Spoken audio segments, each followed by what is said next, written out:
BJP শাসিত রাজ্যে কাজে গিয়ে হেনস্থার শিকার হতে হচ্ছে বাংলার শ্রমিকদের। বাংলায় কথা বলার অপরাধে বাংলাদেশি বলে দাগিয়ে সেই দেশে পাঠিয়ে দেওয়ার ঘটনাও ঘটছে। মুখ্যমন্ত্রী মমতা বন্দ্যোপাধ্যায় এই ঘটনার প্রতিবাদ করে পথে নেমেছেন।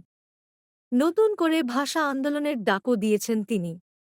এই আবহে মহারাষ্ট্র থেকে নদিয়ার ৩ শ্রমিক ঘরে ফিরলেন। বাংলাদেশি সন্দেহে তাঁদেরও পাকড়াও করা হয়েছিল সেই রাজ্যে। জানা গিয়েছে, নদিয়ার করিমপুরের বাসিন্দা সুকান্ত মণ্ডল, তীর্থ মণ্ডল ও মন্টুলাল সরকার মহারাষ্ট্রে কাজের জন্য গিয়েছিলেন। পুনে এলাকায় তাঁরা সেন্টারিংয়ের কাজ করছিলেন। বাঙালি হওয়ায় তাঁরা নিজেদের মধ্যে বাংলাতেই কথাবার্তা বলেন সেখানে। আর সেই বাংলা ভাষায় কথা বলাই যেন কাল হল। গত ২৪ তারিখ তাঁদের আস্তানায় হানা দেন পুনের ক্রাইম ব্রাঞ্চের আধিকারিকরা। বাংলাদেশি অনুপ্রবেশকারী সন্দেহে ওই ৩ শ্রমিককে পাকড়াও করে নিয়ে যাওয়া হয়।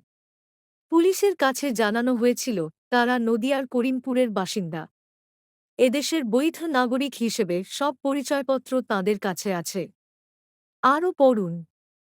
Women allegedly killed head daughter in নেরিয়া কোচবিহারে তৃণমূল কর্মীকে পিটিয়ে খুন।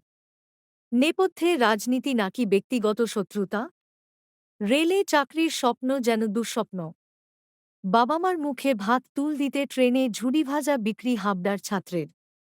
অ্যাডভার্টাইজমেন্ট। পুনের পুলিশের থেকে করিমপুর থানার পুলিশের সঙ্গে যোগাযোগ করা হয়।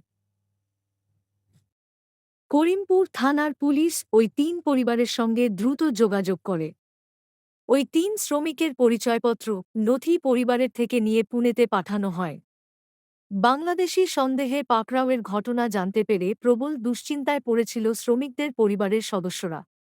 আতঙ্কিত হয়ে থাকেন পরিজনরা।